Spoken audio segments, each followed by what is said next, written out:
जो भी ताकत इकट्ठी करनी कर लो, मैं भी मैदान में हूं, तुम भी मैदान में हो।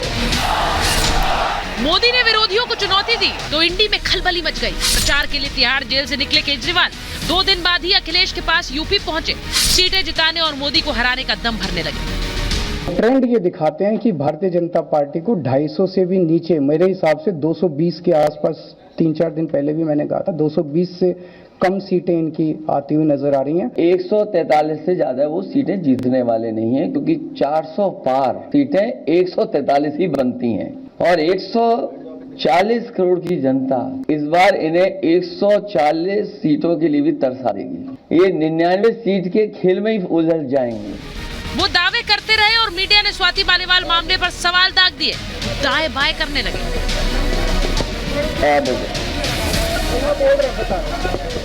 अब अरविंद केजरीवाल जवाब किस मुंह से देंगे, क्योंकि जिस शख्स पर स्वाति मालीवाल से पिटाई का आरोप है उसे तो केजरीवाल अपने साथ लेकर घूम रहे हैं और खुद जवाब देने के बजाय अखिलेश का सहारा ले रहे हैं।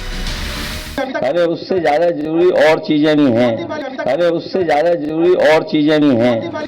साथ ही केजरीवाल को कितना बचाएंगे, क्योंकि इन तस्वीरों में देखिए केजरीवाल के साथ ये विभव कुमार है जो आरोपी है। लखनऊ में जैसे ही इन्हें कैमरों ने कैद करना शुरू किया, ये भागने लगे।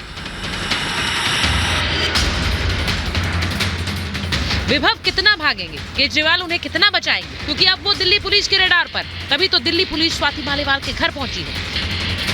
पुलिस ने स्वाति के बयान दर्ज किए, 2 घंटे से ज्यादा वक्त तक बात की। 3 आईपीएस अफसरों की टीम ने जांच की, घटना वाले दिन का पूरा ब्यौरा लिया। यानी एक एक बयान, एक एक सच खंगाला जा रहा है कि आखिर 13 मई को केजरीवाल के घर में क्या हुआ था। जब आईपीएस रैंक के अधिकारी, एडिशनल सीपी रैंक के अधिकारी और एक महिला ऑफिसर जो कि एडिशनल डीसीपी हैं, वो यहाँ पर पहुंची हैं, तो संभवतः स्वाति मालीवाल और उनकी माताजी जो कि इस फ्लैट में रहती है, उनसे बातचीत की जा रही है और हर स्थिति पर डिस्कशन जो है वो किया जा रहा है। पुलिस कड़ी कार्रवाई की तैयारी में है। वैसे भी शाह पहले ही संकेत दे चुके हैं कि केजरीवाल फंस गए।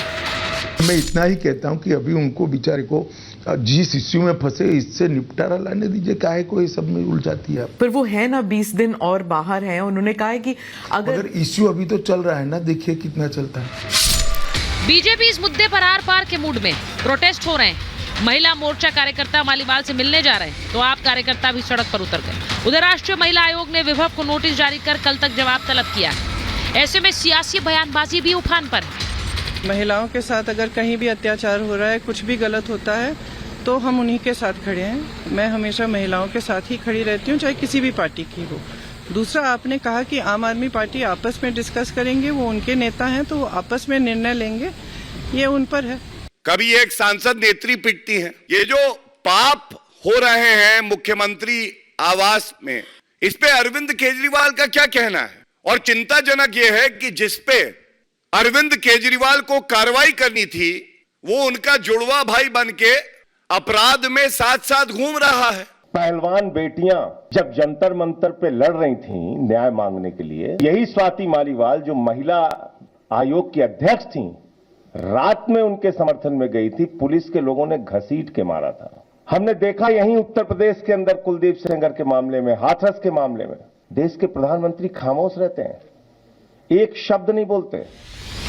24 चुनाव के बीच इस पेच में फंसा विपक्ष जीत के लिए अपने अपने दावे कर रहा है, लेकिन मोदी ने साफ कर दिया है कि 4 जून के बाद इंडिया अलायंस टूट जाएगा और उसके बाद हार का ठीकरा फोड़ने के लिए बलि का बकरा ढूंढा जाएगा। 4 जून के बाद ये इंडी गठबंधन टूट करके बिखर जाएगा, खटाखट खटाखट। पराजय के बाद बलि के बकरे को खोजा जाएगा, खटाखट खटाखट।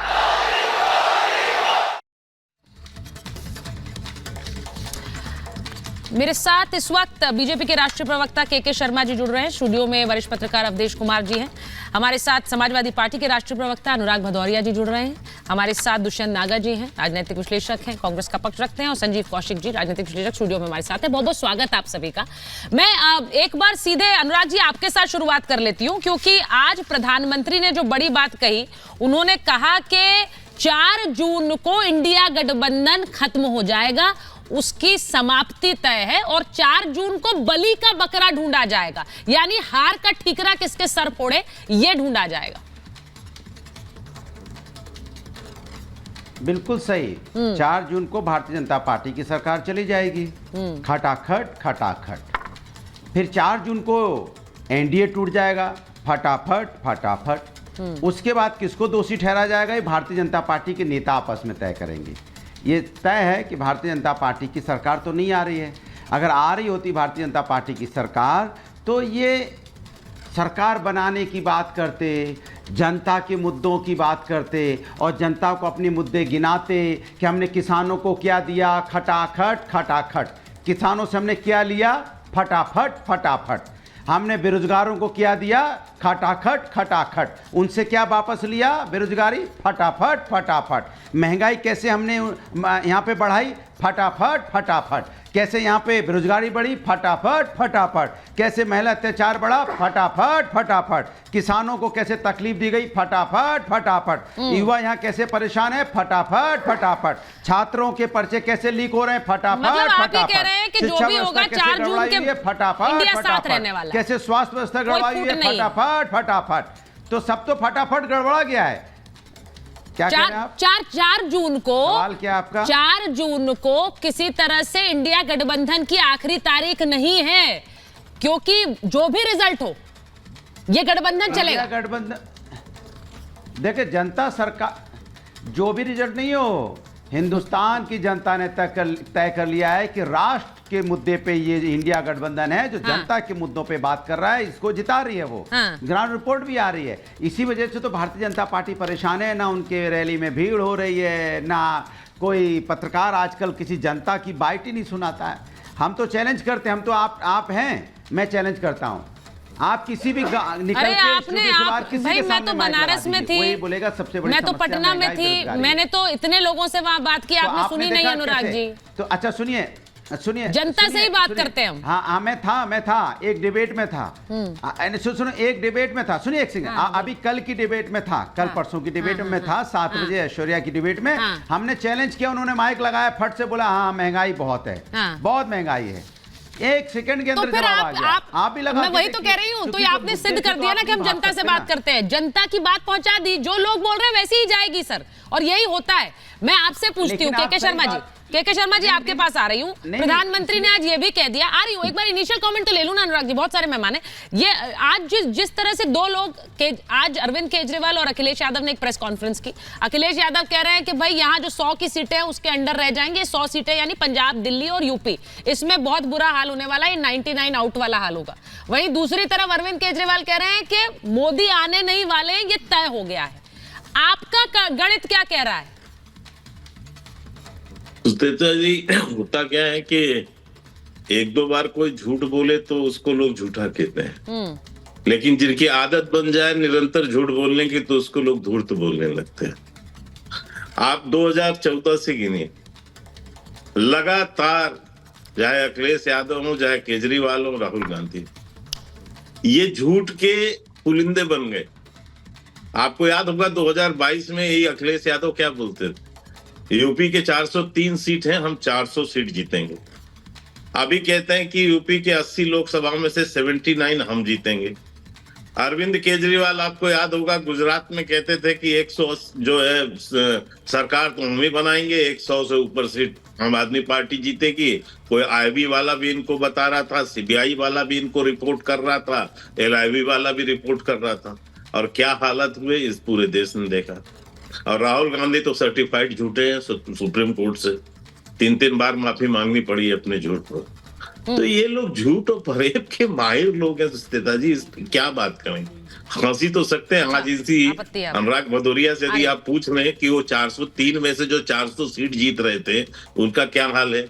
लेकिन मैं दूसरी बात कहना चाहता हूँ, इनकी स्थिति को मात्र 2 बातों से समझ लीजिए कि अभी 4 चरण के चुनाव हो चुके हैं, और इसमें चुनाव में अभी आप स्थिति देखिए कि समाजवादी पार्टी और कांग्रेस पार्टी मिलके पूरे उत्तर प्रदेश में सिर्फ 2 सभा राहुल गांधी और जो है समाजवादी पार्टी के अखिलेश यादव कर पाए, 2 सभाएं मात्र। और क्या कर रहे हैं, प्रेस कॉन्फ्रेंस कर रहे हैं, प्रेस कॉन्फ्रेंस कर रहे हैं ताकि भीड़ का पता न लगे कि क्योंकि जनता तो आनी नहीं है। अच्छा, दोनों सभाओं में देख लिया कि कुछ नहीं आए, आज अरविंद केजरीवाल के साथ सभा नहीं कर रहे हैं, लखनऊ में बैठ के प्रेस कॉन्फ्रेंस कर रहे हैं। तो अखिलेश यादव को भी पता है कि जमीन में कुछ नहीं है, मैं जाऊंगा वहां जनता दिखती नहीं है, कोई सुनने वाला नहीं है इनको यहाँ पर। तो इसलिए बेचारे सभा छोड़ के प्रेस कॉन्फ्रेंस में टिक गए हैं कि बस प्रेस कॉन्फ्रेंस कर लो, अपनी बात कर लो। जहां तक रहा अरविंद केजरीवाल की बात और स्वाति मालीवाल की आपने बात किया जी, तो इससे ज्यादा निंदनीय क्या हो सकती है। कल तक ये अनुराग भदौरिया और ये गला फाड़ फाड़ के चिल्लाने वाले मातृशक्ति बंधन के लोग, अरे राज्यसभा सांसद आपकी नेता अरविंद केजरीवाल अपने ड्राइंग रूम में उसे पिटवा रहे हैं। अरे शर्म करो राजनीति में, किस मुंह से आके टीवी में बैठते हो, जबान बंद हो जाती है आप लोगों की। सरेआम महिला कह रही है कि मेरे को पीटा गया और राज्यसभा सांसद है। हाँ।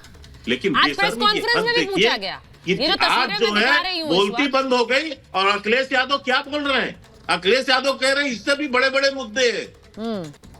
अपने घर में अपने परिवार के लोगों को पीट रहे हो, महिलाओं को, और कह रहे हो इससे बड़े बड़े मुद्दे। क्या मुद्दा बड़ा होगा? अच्छा, मैं एक बार